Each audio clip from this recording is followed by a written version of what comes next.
Hi friends, welcome back. இன்னைக்கு நம்ம சேனல்ல ரெசிபீஸ் எதுமே பார்க்க போறதில்ல. என்கிட்ட இருக்க மெஷரிங் கப்ஸ் அண்ட் ஸ்பூன்ஸ் பத்தி தான் உங்ககிட்ட ஷேர் பண்ணிக்க போறேன். நிறைய பேர் வந்து இப்போ புதுசா பேக்கிங் ஸ்டார்ட் பண்ணிருக்கீங்க. ஒரு கப் வந்து எவ்வளோ கிராம்னு சொல்லுங்க, எப்படி மெஷர் பண்றதுன்னு சொல்லுங்க அப்படின்னு நிறைய டவுட்ஸ் வந்து கேக்குறீங்க. அதுக்கான ரிப்ளை தான் நான் இந்த வீடியோல கொடுக்க போறேன்.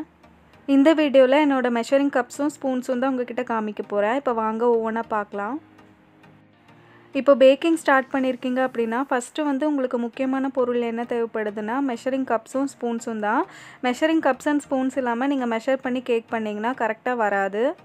இப்போ வெளிய நீங்க கேக்ஸ் எல்லாம் சேல் பண்றீங்க அப்படினா 1 கப் மைதா எடுத்தா எவ்வளவு கேஜி கேக் பண்ணலாம், அதெல்லாம் ஐசிங் பண்ணும்போது எவ்வளவு வரும் எல்லாமே நீங்க தெரிஞ்சாதான் கரெக்ட்டா நீங்க வந்து கேக்க சேல் பண்ண முடியும்.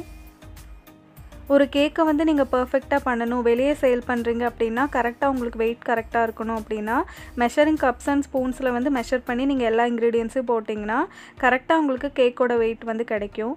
இப்போ ஒவ்வொண்ணா உங்ககிட்ட ஷேர் பண்ணிக்க போறேன். பெரிய கப் பாத்தீங்கன்னா 1 கப் வரும், 3/4 கப், 1/2 கப், 1/4 கப். ஸ்பூன்ஸ்ல அதே மாதிரி 1 டேபிள்ஸ்பூன், 1 டீஸ்பூன், 1/2 டீஸ்பூன், 1/4 டீஸ்பூன். இப்போ 1 கப்போட அளவு பார்க்கலாம். 250 ml னு வருது. 1/2 கப்போட அளவு பாத்தீங்கன்னா 125 ml. 1/3 கப் வந்து 80 ml. 1/4 கப் வந்து 60 ml. இப்போ மெஷரிங் கப்ஸ் வந்து பார்த்தாச்சு. அடுத்ததா பார்க்க போறது மெஷரிங் ஸ்பூன்ஸ். இது வந்து 1 டேபிள்ஸ்பூன். இது வந்து 1 டீஸ்பூன் வரும். அடுத்ததா 1/2 டீஸ்பூன். அடுத்ததா 1/4 டீஸ்பூன். இந்த மாதிரி தான் நீங்க வந்து ஆயில், பால் எல்லாம் மெஷர் பண்ணும்போது டீஸ்பூன்ஸ்ல மெஷர் பண்ணலாம். பேக்கிங் பவுடர், பேக்கிங் சோடா எல்லாமே நீங்க வந்து டீஸ்பூன்ஸ்ல மெஷர் பண்ணி போடணும். இப்போ மைதா நம்ம எப்படி எடுக்கணும்னு காமிக்கிறேன். ஒரு பவுல்ல வந்து நான் மைதா வச்சிருக்கேன். எப்பவுமே மைதா வந்து நல்ல குவாலிட்டியா யூஸ் பண்ணுங்க. அப்ப வந்து கேக் நல்லா சாஃப்ட் அண்ட் ஸ்பாஞ்சியா வரும். அடுத்து உங்களுக்கு கேக் ஆர்டர்ஸும் கிடைக்கும். அதே மாதிரி நீங்க மைதாவை அளந்து எடுக்கும்போது இந்த மாதிரி ஒரு ஸ்பூன் வச்சு தான் நீங்க அளந்து போடுற மாதிரி இருக்கும். இப்போ 1 கப் அளவுக்கு நம்ம மைதா மாவு எடுக்க போறோம் 1 kg கேக் பண்றதுக்கு. 1 kg கேக்ஸ் எல்லாம் பண்ணும்போது நம்ம 1 கப் அளவுக்கு மைதா எடுத்தோம்னா ஐசிங் எல்லாம் பண்ணும்போது கரெக்ட்டா 1 kg வரும். அதே மாதிரி 1/2 kg கேக் பண்றதுக்கு நம்ம 1/2 கப் அளவுக்கு மைதா எடுக்கணும்.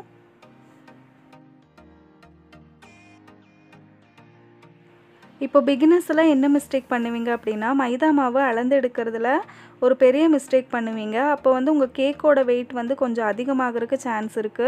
அதே மாதிரி கேக் வந்து ஃப்ளாப் ஆகறதுக்கும் சான்ஸ் இருக்கு. இப்போ நம்ம 1/2 kg கேக்குக்கு வந்து எப்படி மைதா மாவு அளந்து எடுக்கிறதுன்னு பார்க்கலாம். இப்போ பிகினர்ஸ் எல்லாம் என்ன மிஸ்டேக் பண்ணுவீங்க அப்படினா மெஷரிங் கப் எடுத்து அப்படியே மைதாக்குள்ள விட்டு இந்த மாதிரி எடுப்பீங்க. இந்த மாதிரி எடுத்தீங்கன்னா உங்களோட weightல வந்து பெரிய டிஃபரன்ஸ் வரும். இந்த மாதிரி நீங்க பண்ணவே கூடாது. பண்ணீங்கனா கண்டிப்பா கேக் வந்து ஃப்ளாப் ஆயிடும். இதே மாதிரி பிகினர்ஸ் வந்து இந்த பெரிய மிஸ்டேக்க பண்ணுவீங்க. இப்படி பண்ணவே கூடாது. மெஷரிங் கப்பை வச்சிட்டு ஒரு ஸ்பூன்ல எடுத்து தான் மைதா மாவு வந்து மெஷரிங் கப்ல போடணும். அப்பதான் நமக்கு வந்து மெஷர்மென்ட் வந்து கரெக்ட்டா வரும். இப்போ இதே மாதிரி ஸ்பூன்ல எடுத்து மைதா மாவு வச்சு நான் இந்த கப்பை வந்து ஃபுல் பண்ணி எடுத்துக்க போறேன். அதே மாதிரி நம்ம பண்ற பெரிய மிஸ்டேக் என்னன்னு பாத்தீங்கன்னா அந்த மெஷரிங் கப்பை வந்து நல்லா டேப் பண்ணி எக்ஸஸா வந்து மைதா மாவு போட்டு நல்லா ஃபில் பண்ணுவீங்க. அந்த மாதிரி எப்பவுமே பண்ணவே கூடாது.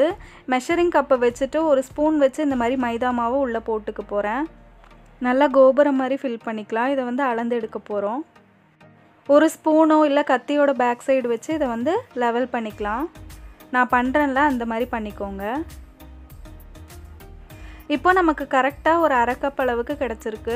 இதே மாதிரி இந்த மெஷர்மென்ட் வச்சு நீங்க கேக் பண்ணீங்கனா கரெக்ட்டா வந்து உங்களுக்கு 500 கிராம் அளவுக்கு கேக் கிடைக்கும். அதே மாதிரி மெஷரிங் ஸ்பூன்ஸ்லயும் மெஷர் பண்ணும்போது அப்படி தான் நீங்க பண்ணனும். இந்த மாதிரி நீங்க வந்து எடுத்து பண்ணீங்கனா மெஷர்மென்ட் வந்து கரெக்ட்டா வராது. இதையும் நம்ம ஸ்பூன் வச்சு தான் அளந்து எடுக்க போறோம். நம்ம பண்ற கேக்ல பேக்கிங் பவுடரோ பேக்கிங் சோடாவோ அதிகமா கூடி போனாலும் குறஞ்சு போனாலும் நம்ம கேக் வந்து சரியா பேக் ஆயி வராது. அதனால எப்பவுமே நீங்க வந்து இந்த மாதிரி மெஷர் பண்ணி போடுறது நல்லது. இப்போ நம்ம எடுத்தோம்ல அந்த 1/2 கப் மைதா மாவு வந்து எவ்வளவு இருக்குன்னு weight போட்டு பார்க்கலாம். weight machine வந்து ஆன் பண்ணிட்டு அதுக்கு மேல ஒரு பவுல் வச்சிருக்கேன். அந்த பவுலோட weight வந்து 90 கிராம் இருக்கு. அத வந்து டேர் பண்ணிக்கிறேன். பண்ணிட்டு அதுக்கு மேல வந்து நான் மைதா மாவு போட்டுக்க போறேன். 57 கிராம் அளவுக்கு இருக்கு. இது கூடவோ குறையவோ செய்யலாம். அடுத்ததாக 1 கப்பு மைதா மாவு வந்து நான் மெஷர் பண்ணி எடுக்க போகிறேன் 1 kg கேக்லாம் பண்ணுறதுக்கு. சில கப்ஸில் வந்து 250 mlன்னு போட்டிருப்பாங்க, சில இதில் வந்து 240 ml தான் கொடுத்துருப்பாங்க. ஒரு 10 ml வந்து ஒரு பெரிய டிஃப்ரென்ஸை வந்து ஏற்படுத்தாது. இப்போது இதை வந்து ஒரு கத்தி வச்சு நான் லெவல் பண்ணி எடுத்துக்க போகிறேன்.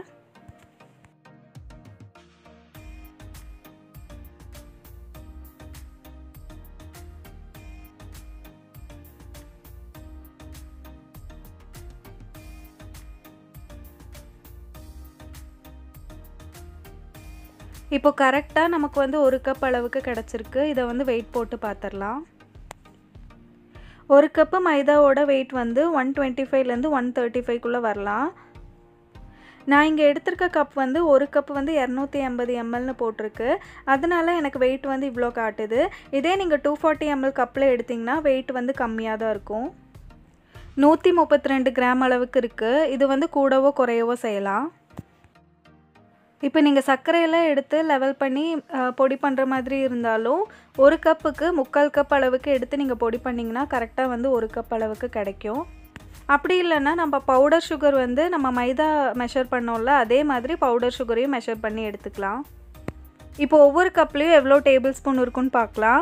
1 கப்பில் வந்து 16 டேபிள் ஸ்பூன் பிடிக்கும், அரை கப்பில் வந்து 8 டேபிள் ஸ்பூன் பிடிக்கும், 3/4 கப்பில் வந்து 5.5லேருந்து 6 டேபிள் ஸ்பூன் அளவுக்கு பிடிக்கும், 1/4 கப்பில் வந்து 4 டேபிள் ஸ்பூன் பிடிக்கும். இப்போ நான் மைதா மெஷர் பண்ணல, அதே வெயிட்டு தான் வந்து சர்க்கரைக்கு இருக்கணும்னு இல்லை. பாலுக்கும் சர்க்கரைக்கும் இந்த மாதிரி நீங்கள் எடுத்துருக்க பொருளை பொறுத்து வந்து வெயிட் வந்து மாறுபடும். நீங்கள் கேக் வந்து பேக் பண்ணுற மாதிரி இருக்கீங்க, பேக்கிங் ஸ்டார்ட் பண்ணியிருக்கீங்க அப்படின்னா கண்டிப்பாக மெஷரிங் கப்ஸ் வந்து வாங்கி வச்சுக்கோங்க. மெஷரிங் கப்ஸில் வந்து மெஷர் பண்ணி நீங்கள் வந்து கேக்ஸ் பண்ணுங்கள், கரெக்டாக வந்து உங்களுக்கு கேக்ஸ் கிடைக்கும். இந்த வீடியோ கேக் பண்ண ஸ்டார்ட் பண்ணியிருக்க பிகினர்ஸ்க்கு எல்லாத்துக்குமே யூஸ்ஃபுல்லாக இருந்திருக்கும்னு நம்புகிறேன். நம்ம சேனலை இப்போ தான் ஃபஸ்ட் டைம் பார்த்துட்ருக்கீங்க அப்படின்னா மறக்காமல் சப்ஸ்கிரைப் பண்ணி பக்கத்தில் இருக்க பெல் ஐக்கானை ப்ரெஸ் பண்ணிக்கோங்க. அடுத்து இன்னொரு கேக் ரெசிபியோடு உங்களை பார்க்குறேன்.